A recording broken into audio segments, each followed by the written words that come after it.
Mr. Chairman, ladies and gentlemen, I would like to start with a clear announcement. Israel is decided to make peace on the basis of two states, a Palestinian state and the Israeli state. I think it will be right on my side to compliment the Arab League for the Arab Initiative. I think it's a major change for the better. We took note of it, which encourages the chances for peace. It's an important change in the Arab position, which we have much respect for. And we shall do whatever we can to bring peace. We have worries, not only vis-à-vis the Arab position, we have also worries basically about the Iranian position. The problem with the Iranians are not just the nuclear one, but Iran, under the present leadership, is the only country on earth that calls for the destruction of another member, another state of the United Nations, for Israel. And when I listen to the remarks about Iran, you cannot have a free, blue Middle East if there will be a threat to destroy another country. And I think I would appreciate very much to hear that the problem with Iran is not just the nuclear danger, but the intention to destroy Israel. We know that Iran is creating opposition, not only in Israel, but also among many Arab countries. And our answer to Iran is not necessarily just one answer. It has a positive part of it. If the Iranians are talking about enriched uranium, Israel decided to introduce enriched peace. Enriched peace is as powerful, maybe, than the threat of enriched uranium. And we shall do whatever we can to enrich the peace before they will enrich the uranium. I'm quite optimistic about peace. For one reason, which I've mentioned, the change that goes with the Arab Initiative, that I respect very much. I think also the pragmatic approach in all quarters to the conflict. And I think all of us are tired of the war and the conflict, and we feel time has come to make peace. I must be intellectually honest. I know there is no love lost among the nations. All of the nations in the Middle East are bitter in one way or another way. But the good news is that while emotionally we are far away from peace, pragmatically we are very close. There is a contradiction between the emotions and the pragmatic situation. And I want just to quote a poll that was done a few weeks ago that shows the picture in another light.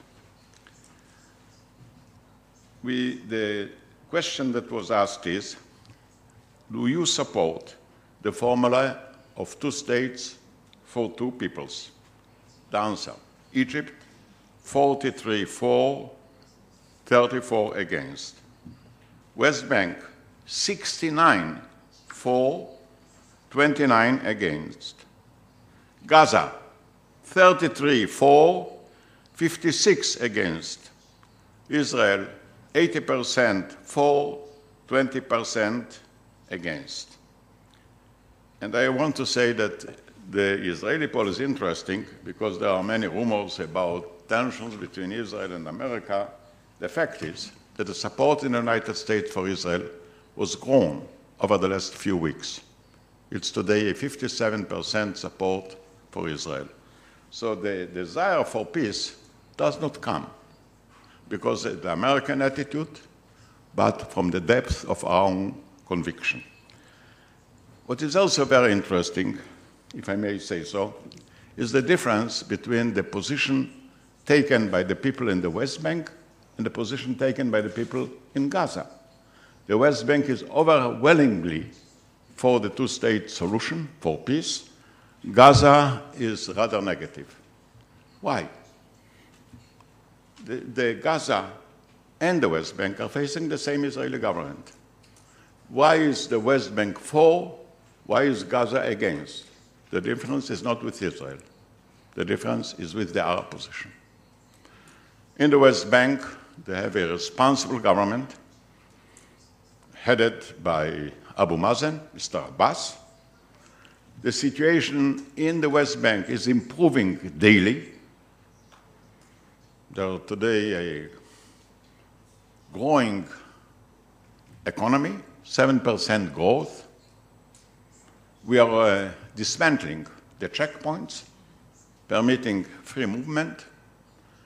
We are encouraging the growth of the economy and also the building of a Palestinian force so they will be able to take over the West Bank. We don't intend to keep the land under our control, the land that doesn't belong to us. In Gaza, unfortunately, there is another government, the Hamas government, which neither the Egyptians nor the Palestinians nor us do agree with their policies. It's a very extreme sort of a government, highly belligerent, highly extreme. And now let me say something. If I shall come to Amr Moussa, a person that I respect very much, and I'll try to tell Amra, look, Amru, you are wrong, I'm right.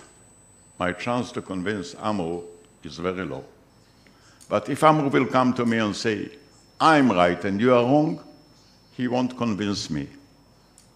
What we have to do is that each of us will try to see what is wrong that should be corrected, what is right that should be answered.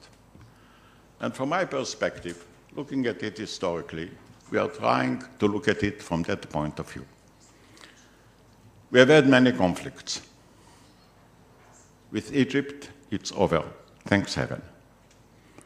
We withdraw from every piece of land in Egypt.